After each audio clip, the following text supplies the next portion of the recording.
This tutorial provides an introduction to the tax dashboard client folder structure and file naming conventions.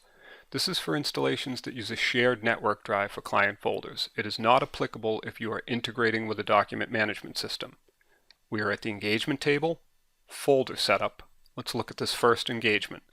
The folder status says create compared to the other engagements with a ready status.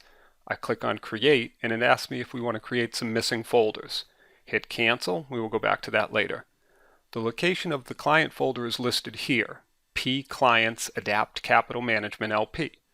Now let's jump into Windows Explorer, and here is that folder that was just listed. Now we go back to the dashboard and we go to the filing year view for the 2014 tax year.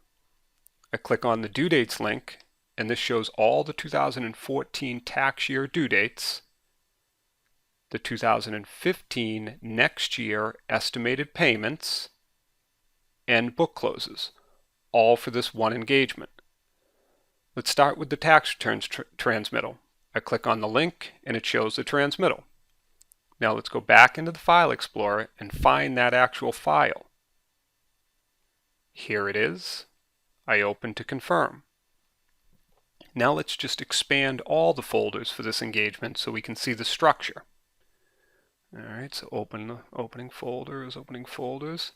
Now you can see the subfolders for the tax filings, the estimated payments, note there is no Q4 folder yet, and the book closes. These only go up to September. Now back to the dashboard.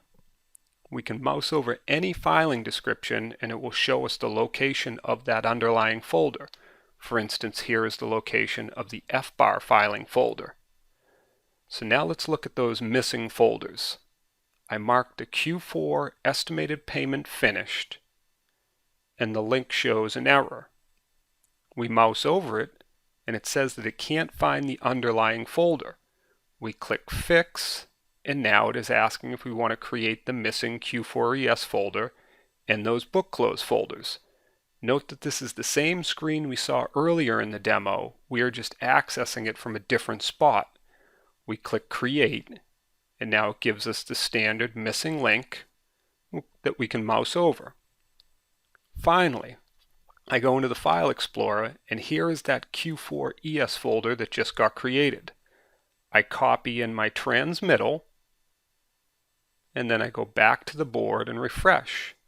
Now I have a valid link. I click on it and there is my ES transmittal. It's an email telling the client they are paid and safe.